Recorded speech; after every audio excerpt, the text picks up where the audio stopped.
జీవితంలో ఏమున్నా చాలా మంది ఏమనుకుంటారంటే రకరకాలుగా ఈ సమాజంలో డబ్బు అనేది నా దగ్గర ఉంటే నేను సుఖంగా బతకగలుగుతానని కొందరనుకుంటాను, లేదా అధికారం అనేది నా దగ్గర ఉంటే హాయిగా ఉండగలుగుతానని ఇంకొందరు అనుకుంటాం.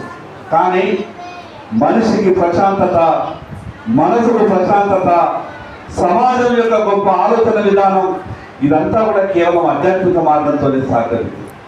అది ఆధ్యాత్మిక మార్గం అంటే ఏదో దుకాణంలో ఆన్లైన్లో కొనుక్కునేటటువంటి వస్తువు కాదు. దానికి కొంత సమయం ఇవ్వాల్సి వస్తుంది. మనకున్నటువంటి కొంత వ్యక్తిగత కొన్ని కోరికలను పక్కకు పెట్టాల్సి వస్తుంది. కానీ దీంట్లో ఒకసారి సంతోషం అనేది మనకు అలవాటైన తర్వాత, దొరికిన తర్వాత ఆ యొక్క రుచిని నలుగురికి చూపించే విధంగా మనవంతు ప్రయత్నం మనం ఎక్కడన్నా ఎప్పుడు చేస్తూ ఉన్నాం. ఆధ్యాత్మిక జీవితం, ఆధ్యాత్మిక విషయాలని సమాజానికి మనం కొంత అందించగలిగితే సమాజం ఎక్కడా కూడా ఎటువంటి ఏ ఇబ్బందులు లేకుండా ఒక గొప్ప ఆలోచన విధానంతో అంతా కూడా ప్రయాణం చేస్తారు. ఈరోజు ప్రపంచ దేశాలన్నీ కూడా మన దేశం వైపు చూస్తున్నాయి. మనం అనుకుంటుంటే వెస్టర్న్ కల్చర్ ఎంత గొప్పగా ఉన్నది, ఆయా పాశ్చాత్య దేశాలలో ఉన్నటువంటి ఆ అడ్వాన్స్ టెక్నాలజీ ద్వారా వాళ్ళు చాలా ముందుకు పోతున్నారని అనేక సందర్భాల్లో చర్చ జరుగుతుంది.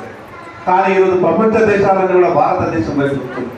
మన దేశంలో ఉన్నటువంటి కళలు కావచ్చు, మన దేశంలో ఉన్నటువంటి వేదాలు కావచ్చు, మన దేశంలో ఉన్నటువంటి ఆధ్యాత్మిక విషయాలు కావచ్చు.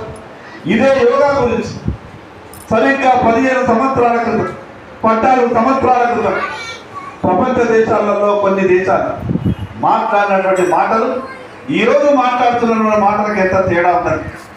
యోగా ద్వారా ప్రపంచాన్ని ఆరోగ్యంగా ఉంచవచ్చు అని భారతదేశం నరేంద్ర మోడీ గారు పెట్టినటువంటి ప్రతిపాదనని ఈరోజు 136 దేశాలు ఒప్పుకొని యోగా దినోత్సవం చేసేటటువంటి పరిస్థితి వచ్చిందంటే ఈ భారతదేశంలో ఉన్నటువంటి ఈ యొక్క ఆధ్యాత్మిక చింతనే కాకుండా భారతదేశంలో ఉన్నటువంటి విలువలు ప్రపంచంలో ఎక్కడా కూడా లేవు. ఇంత గొప్పగా ఈ దేశంలో నిజంగా పుట్టడం పూర్వ జన్మలో ఏదో సుకృతం మంచి పని చేసుకుంటే తప్ప ఈ దేశంలో హిందువులుగా పుట్టేటటువంటి అవకాశం రాదు. అనేక సందర్భాల్లో మనం చూస్తున్నాం. ఈ దేశంలో కావచ్చు, ప్రపంచంలో జరుగుతున్నటువంటి కొన్ని మార్పులు కూడా మనం గమనిస్తాం.